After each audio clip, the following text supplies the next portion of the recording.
uncle. Hi, Jaya. Good evening. Good evening, uncle.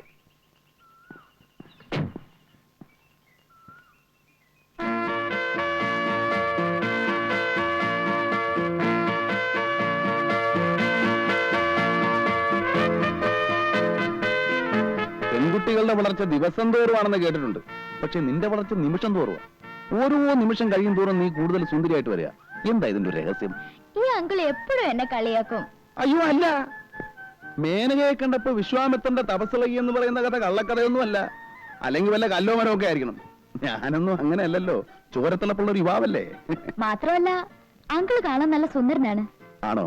ആ, ആര് കണ്ടാലും ഒന്ന് നോക്കിപ്പോ. ഈ സൗന്ദര്യത്തിലൊന്നും ഒരർത്ഥമില്ല കുട്ടി.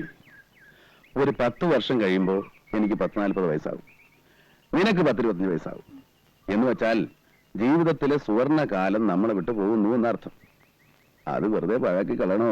ഞാൻ പാഴാക്കില്ല. അപ്പൊ പിന്നെ എന്നെ ഒറ്റപ്പെടുത്താണോ? ഇല്ല, അങ്കിളിനും കൂട്ടാം. പോട്ടെ അങ്കിൾ. അങ്ങനെ അങ്ങ് പോയാലോ? ജയ ഇതുവരെ എന്റെ വീട്ടിൽ വന്നിട്ടില്ലോ. വന്നാ ഒരു കാപ്പിയെ കുടിച്ചിട്ട് പോവാം. ഇന്നില്ല, ഇനി ഒരിക്കൽ വരാം. മതി, ധൃതിയില്ല. ഞാൻ ജയക്കൊരു സമ്മാനം തരുന്നുണ്ട്. എന്താ?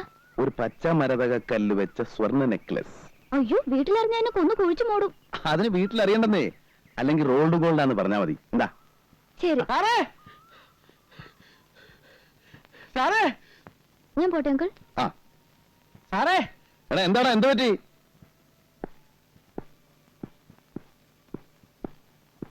നല്ല പണിയാ കാണിച്ചത്. എന്നെ ചെകുത്താന്റെ മുന്നിൽ പറഞ്ഞു വെച്ചിട്ട് സാറ് ഇവിടെ വന്നു സൊല്ല. ഞാൻ 3-3:30 മണി വരെ ഓഫീസിൽ കാത്തിരുന്നു. നീ എവിടെ പോയി കിടക്കായിരുന്നു? തടി കേടാവാതെ രക്ഷപ്പെട്ട എന്റെ അമ്മയുടെ ഭാഗ്യം. ഇല്ലെങ്കിൽ ആ പോലീസുകാരൻ നെഞ്ചത്തേർന്ന് ഇറങ്ങിയേനെ. എല്ലാം കൂടെ ആക്കിയോ? കുളം ആക്കിയതല്ല, ആയിപ്പോയി. ആ രേവതി പാവം 2 ദിവസം കൊണ്ട് ചടച്ചെല്ലും തോലും ആയിപ്പോയി. എല്ലാം വിസ്തരിച്ചു പറയാം. ബാ.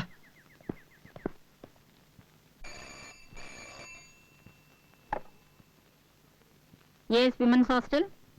മേറ്റിനാണ് സംസാരിക്കുന്നത്. നിങ്ങൾ ആരാണ്? രേവതിയുടെ ഫാദറാണ് ഗംഗാധരൻ നായർ. കൊച്ചിയിൽ നിന്ന് STD ആണ്. രേവതിയെ വിളിക്കണോ? വേണമെന്നില്ല, ഇപ്പൊ സ്റ്റഡി ടൈം അല്ലേ, അവള് പഠിക്കട്ടെ. ഞാൻ അവളുടെ കാര്യങ്ങൾ അറിയാൻ വേണ്ടി വിളിച്ചതാണ്. അവളെ നാട്ടിൽ പഠിക്കുന്നുണ്ടോ? പഠിക്കാൻ മോശമില്ല, പക്ഷെ ഈയിടെയായിട്ട് ചില അഫയേഴ്സ് ഒക്കെ ഉള്ളതായിട്ട് അറിഞ്ഞു. കുടുംബത്തിന് ചീത്തപ്പേരുണ്ടാക്കി വെച്ചോ? കൊല്ലും ഞാൻ അവളെ. ഞാൻ ഇപ്പൊ തന്നെ പുറപ്പെട്ടു വരണോ? വേണ്ട, ഞാൻ വളരെ സ്ട്രിക്റ്റ് ആയിട്ട് പറഞ്ഞിട്ടുണ്ട്. കുറെ കത്തുകൾ ഞാൻ പിടിച്ചു വെച്ചിട്ടുണ്ട്, അത് ഞാൻ നിങ്ങൾക്ക് അയച്ചു തരാം. വേണ്ട, എനിക്കൊന്നും കാണണ്ട. കണ്ടാൽ ആ ദേഷ്യത്തിന് ഞാൻ അവളെ 2 കഷണമാക്കും. അവളുടെ പഠിപ്പ് ഞാൻ അവസാനിപ്പിക്കും. അതൊക്കെ സിസ്റ്റർ തന്നെ എടുത്ത് നശിപ്പിച്ചേക്ക്. പിന്നെ വരുന്ന കത്തുകളൊക്കെ സെൻസർ ചെയ്തിട്ട് കൊടുത്താൽ മതി. ശരി. വിസിറ്റേഴ്സിന് ആരെയും അനുവദിക്കണ്ട. എന്തെങ്കിലും ആവശ്യം വന്നാൽ എന്റെ ഒരു കസിനുണ്ട്, അയാളെ അറിയിച്ചാൽ മതി. വിഷ്ണുനാരായണൻ എന്നാണ് പേര്. പ്ലാന്റർ ആണ്. ഓ, വിഷ്ണു താങ്കളുടെ കസിനാണോ? വിഷ്ണുവിനെ ഞാൻ അറിയും. ഈ ഹോസ്റ്റലിന്റെ അഡ്വൈസറി കമ്മിറ്റി മെമ്പറാണ് അദ്ദേഹം.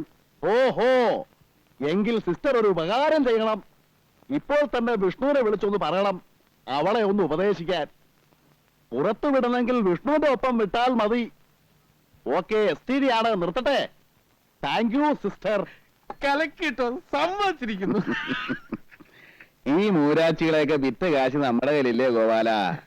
ഏറ്റാതെ ഇപ്പൊ വരും ഫോൺ. കണ്ടോ? Hello, Vishnu here. നമസ്കാരം സിസ്റ്റർ. ഞാനിപ്പോ ഓഫീസിൽ നിന്ന് വന്ന് കയറിയതേ ഉള്ളൂ. എന്താ വിശേഷിച്ച്? കൊച്ചിയിൽ നിന്ന് ഗംഗാധരനായിട്ട് വിളിച്ചിരുന്നു. അപ്പോഴാണ് അറിയുന്നത് നിങ്ങൾ കസിനാണെന്ന്. ഓഹോ, ഏട്ടൻ എന്താ വിശേഷിച്ച്? ഞങ്ങളുടെ ഒരു കുട്ടി അവിടെ ഉണ്ട്, രേവതി. അവളുടെ ഒരു കാര്യം സംസാരിക്കാനുണ്ടായിരുന്നു. മിസ്റ്റർ വിഷ്ണുവിന് നാളൊന്നും ഇവിടെ വരെ വരാൻ അസൗകര്യം ഉണ്ടാവുമോ? നോക്കട്ടെ. നോക്കിയാ പോരാ, വരണം, അത്യാവശ്യമാണ്. ഓക്കെ സിസ്റ്റർ, നാളെ രാവിലെ ഓഫീസിലേക്ക് പോകുന്ന വഴി ഞാൻ അവിടെ വരാം. Thank U.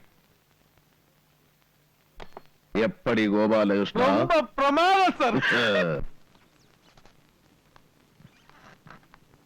എത്രയാ മൊത്തം തന്നത്? 2000. ഇത് 1950 രൂപയുടെ റെസിറ്റ്, ബാലൻസ്. എന്റെ കുട്ടികളൊക്കെ നന്നായിട്ട് പഠിക്കുന്നുണ്ടല്ലോ. എല്ലാവരും നന്നായി പഠിക്കുന്നുണ്ട്. കോഴിക്കോട്ട് കയറിയ ഒരു നമ്പൂരി കുട്ടിയില്ലേ, ഇന്ദു, ആ കുട്ടി എല്ലാത്തിനും മിടിക്കുക, പഠിക്കാനും പാട്ടിനും ഡാൻസിനും ഒക്കെ. ഇത്തവണ യൂണിവേഴ്സിറ്റി യൂത്ത് ഫെസ്റ്റിവലിന് വിടണമെന്ന് വെച്ചിരിക്കുക. എന്റെ കുട്ടികളെയൊക്കെ നന്നായിട്ട് നോക്കിക്കൊള്ളണം. കണക്കില്ലാത്ത പണമുള്ളത് കൊണ്ടല്ല ഞാനിതൊക്കെ ചെയ്യുന്നത്. പിന്നെ മനസ്സിന്റെ ഒരു തൃപ്തി. ഇവരൊക്കെ രക്ഷപ്പെട്ടാൽ ഓരോ കുടുംബമാണ് രക്ഷപ്പെടുന്നത്. നിങ്ങൾ ചെയ്യുന്ന പുണ്യത്തിന് ദൈവം നിങ്ങൾക്ക് തരും. ഓ. തരുന്നുണ്ടല്ലോ.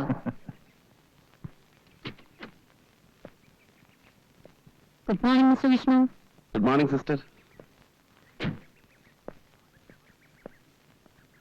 ഇത് mister Vishnu. Hello. Hello. Mister നായരെ അറിയില്ലേ? അറിയാം, പാരഗൺ ഹോട്ടലിന്റെ പ്രൊപ്പറേറ്റർ അല്ലേ? ഓ, അങ്ങനൊന്നുമില്ല, ചെറിയൊരു തൊഴിൽ.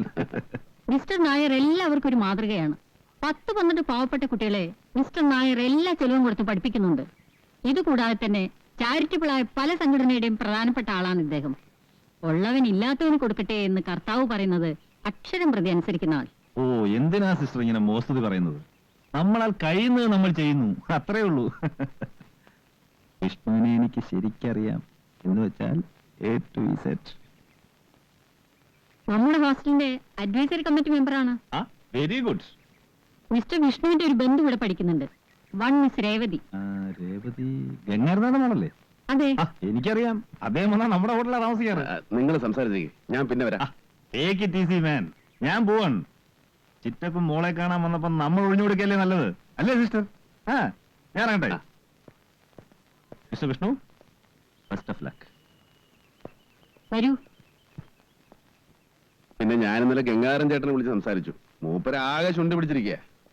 ഇരിക്കൂ. ചെറിയ പെൺകുട്ടികളാവുമ്പോ ചില ഫ്രണ്ട്ഷിപ്പും കാര്യങ്ങളൊക്കെ ഉണ്ടാവും. നമ്മൾ അതൊന്നും അത്ര സീരിയസ് ആയിട്ട് എടുക്കേണ്ട കാര്യമില്ല. അതത്ര സില്ലിയല്ല മിസ്റ്റർ വിഷ്ണു.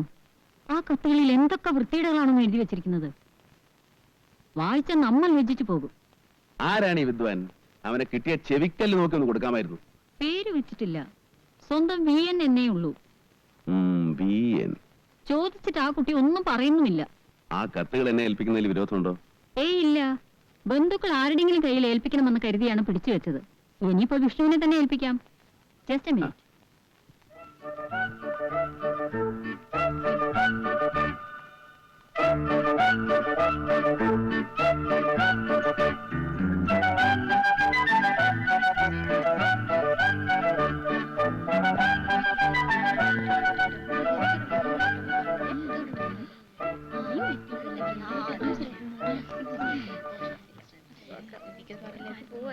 മിസ്റ്റർ വിഷ്ണു, ആ.